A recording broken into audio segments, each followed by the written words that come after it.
Alright, I'm going to try to finish up this leg today. The right front leg of this horse. And then next will be the head of the horse. But for now, I'm just going to concentrate on this leg. And try to get the light just right. Alright, I think I'm ready. I got all my material. It's time to get started. Tell you a little experience I had on a horse when I was a kid.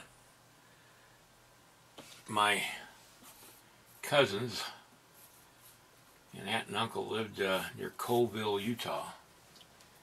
And my dad was in the Navy at the time, and sometimes we'd come to Utah to see family, go see my grandpa up in Camas, Utah, and my aunt and uncle up out in near Colville, and we rode in an old 50 Chevy up the dirt road. It just seemed like it took forever to get from Salt Lake to Colville, because Colville is way on the eastern part of Utah, up near the Wyoming border. And we'd go driving up the long dirt road, and I bet it was about a mile or two. I can't remember, but it just seemed the dirt road went forever. Well, we'd see the house as we came around a corner or from behind some bushes and on the dirt road, and there's a big field that we were passing on the way to the house, and the house was hidden in the brush, but you could see the roof. And my dad would start honking his horn, and my cousins had been waiting for us. And they were all sitting up in the trees clear across the field. And all I can remember is seeing the kids, my cousins, dropping out of the trees like, ripe apples. It was unbelievable. Anyway, it's an experience a lot of kids don't get nowadays, is going on to a real farm or a ranch. My uncle's place was a farm, and he raised wheat and corn, I think corn, but I'm not certain, and hay. And one day we were riding this one horse. I can't remember the name of the horse, but we were all piled on the back of the horse, and the horse, I mean, there was about probably four of us on the back of that horse, maybe 5. It was just ridiculous, the number of kids on the back of that horse. And the horse decided to go up this mountain, and I was on the very rump of the horse. And so I fell off, landed on my wrist, broke my wrist, and all of the kids tumbled off the horse. And I'm sitting there crying because I got my broken arm, and it looked really weird. It was all bent and at odd angles that normal wrists just aren't. And there was no ambulance. We had to, because we were too far from the city. We were out in the middle of nowhere, so I had to walk, I guess, a good mile or so back to the farmhouse, holding my arm up in this twisted, bent way. And it took 2 hours to get to the doctor's office, and another hour or so before the doctor was contacted and got into his office. It was on a Sunday, if I remember correct. And I'll never forget that. It was a great day. The arm didn't swell, which was really good for me. And I got to wear a cast for almost most of the part of the school year. And so it was really a lot of fun. But I miss my cousins. I mean, my cousin Julie is on my Facebook, and we always talk back and forth. Julie is such a sweet lady, and she's got a great husband. And I thought as a kid, and I still do, that she's probably one of the prettiest women I've ever seen.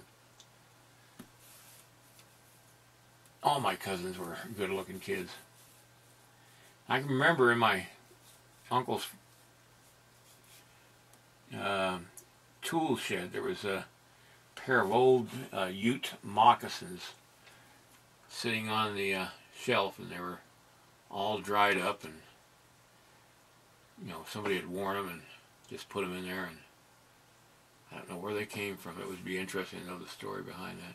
My uncle, Uncle Leon, as I called him, Leon Jepson, and Aunt Ella. Boy, Aunt Ella ruled the roost, too. I'll tell you, Leon was the gentlest person you ever met in your life.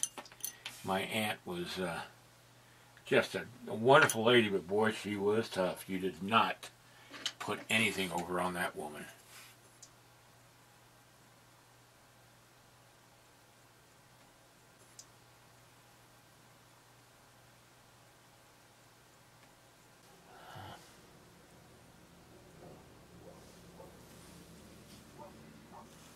Alright, I'm going to take the lighter fluid I got and my brush. I'm going to use this brush here. I get these oil painter brushes because they tend not to shed their bristles as much as a cheaper brush.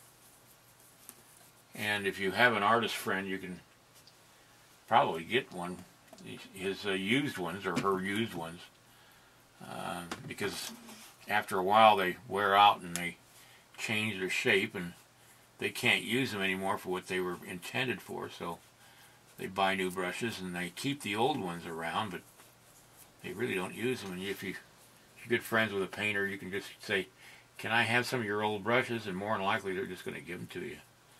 And it'd be a lot cheaper than going and buying a brand new brush. I think I bought this one in Tahoe because I didn't have an artist friend living around that area that I knew that I could go and borrow their brushes or get a set of brushes from.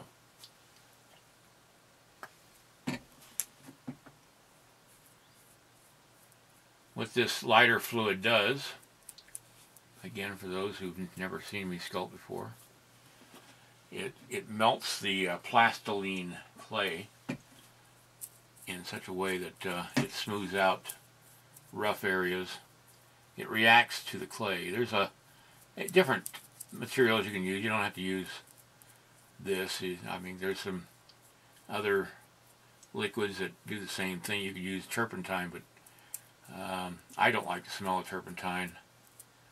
And some materials will make it difficult for the foundry to make a casting because it plays havoc with their molds, the rubber in the molds. Now, I know that this works out fine because this is what they use on the waxes in the foundry. The wax reacts to the liquid the same way.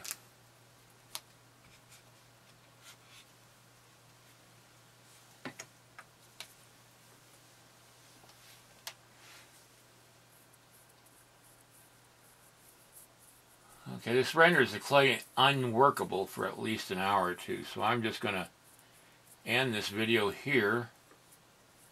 I will pick up the sculpture next week. I've got the legs pretty well sketched in. They still have some work to be done on them, but I can't do it today because if I do, this material just ain't going to react very well with once I put this stuff on. And the only reason I'm putting this on now is so I can see what areas that I need to tighten up. So next week I'll start on the face, and then the last thing I'll do is take the whole clay and just start finishing it off and cleaning it up and getting it ready to go to the foundry maybe next week or the week after. Alright everybody, that's going to be it for the week. See you next week, and have a great weekend.